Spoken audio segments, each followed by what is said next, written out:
Evea, and welcome back to my kitchen. Today, we're making something truly special, a dish that's a legend in North Indian cuisine, Chole Bhature. That's right, we're talking about those fluffy, pillowy fried breads served with a rich, spicy chickpea curry. It's the kind of meal that makes you close your eyes and just savor the moment. And guess what? It's not as hard to make at home as you might think. I'm going to walk you through every step. From making the perfect soft dough for the bhature to getting that deep, complex flavor in your chole. So, tie on your aprons and let's get cooking. First up, the star of our curry, the chole or chickpeas. I've soaked about 1.5 cups of dried chickpeas overnight. This is a crucial step, so don't skip it. It makes them cook faster and more evenly. Now, let's get them in a pressure cooker, along with the chickpeas and enough water to cover them. We're going to add a few whole spices to build our first layer of flavor. I'm adding a couple of black cardamoms, a stick of cinnamon, and a few cloves. For that classic dark color, here's a little trick, a tea bag. Just pop one in, a little salt goes in too. Now, let's seal the cooker and cook this on high heat for about 5 to 6 whistles, or until the chickpeas are perfectly tender and soft. While our chickpeas are cooking, let's prepare the dough for our bhature. This needs a little time to rest and ferment, which is what gives the bhature their signature texture. In a large bowl, I have 2 cups of all-purpose flour, or maida. To this, I'm adding 1/2 cup of fine semolina, or suji, which will make our bhature slightly crispy. Then, about 1 tablespoon of sugar to help with browning, 1 teaspoon of salt, and 1/2 teaspoon of baking powder for that instant lift. Now, for the wet ingredients, I'm adding about 1/2 cup of plain yogurt. This gives the dough a lovely tang and softness. Mix everything together with your hands first. Then, slowly add lukewarm water and knead it into a soft, pliable dough. Don't make soft like a pio. Once it comes together, knead it on your counter for a good 5 to 7 minutes until it is smooth and elastic. Finally, coat the dough with a little oil, cover it with a damp cloth, and let it rest in a warm place for at least 2 hours. Okay, our chickpeas are cooked perfectly. See how soft they are. And look at that beautiful color from the tea bag. Let's fish out the tea bag and the whole spices now. Their job is done. Now, for the masala that makes the chole so irresistible. In a pan, heat up a few tablespoons of oil. Once it's hot, add a teaspoon of cumin seeds and let them splutter. Then, in go 2 finely chopped onions. We want to cook these until they're golden brown. This takes patience, but it's worth it for the sweetness it adds. While the onions are browning, let's make a quick paste. Ina blondé à ma mère, one angels, and for cloves.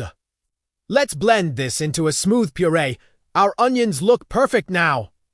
Time to add the tomato ginger garlic puree. Cook this mixture until the oil starts to separate from the masala. This is a sign that your base is well cooked. Now, let's add our powdered spices. 1 teaspoon of turmeric powder, 2 teaspoons of coriander powder, 1 teaspoon of cumin powder en d'oeuf course, star spice, chana masala powder. I'm adding about 2 tablespoons, and for a bit of heat, 1 teaspoon of red chili powder. Give it all a good mix and cook for another minute until the spices are fragrant. The kitchen smells absolutely amazing right now. Now, it's time to reunite our beautiful masala with our cooked chickpeas. Pour the entire masala mixture into the pressure cooker with the chickpeas. Give it a gentle stir. If the gravy looks too thick, you can add a little hot water to adjust the consistency. I like my chole gravy to be thick, but not dry. Let's put the lid back on and pressure cook for just 1 more whistle. This will help all those flavors meld together beautifully. Our dough has been resting and has puffed up nicely. Let's give it a quick knead again just to knock the air out. Now, divide the dough into equal-sized balls, about the size of a golf ball. Take one ball and roll it out into an oval or round shape, about 5 to 6 inches in diameter. Don't make it too thin. Meanwhile, heat some oil in a deep kadai or pan for frying. The oil needs to be hot, but not smoking. To check, drop a tiny piece of dough in. If it sizzles and rises to the top immediately, the oil is ready. Carefully slide the rolled out bhature into the hot oil.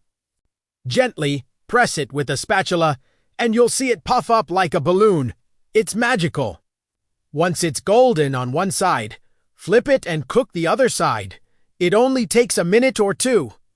Once done, remove it and place it on a paper towel to drain any excess oil. Look at that.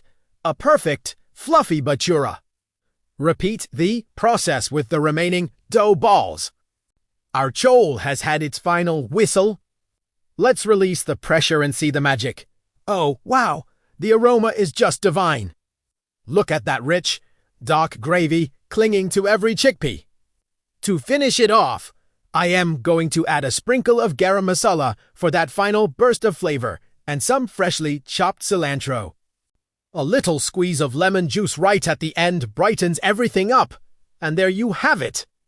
A steaming bowl of authentic, deli-style chole. The chickpeas are tender. The gravy is thick and spicy, and the flavors are just out of this world. Let's plate this up.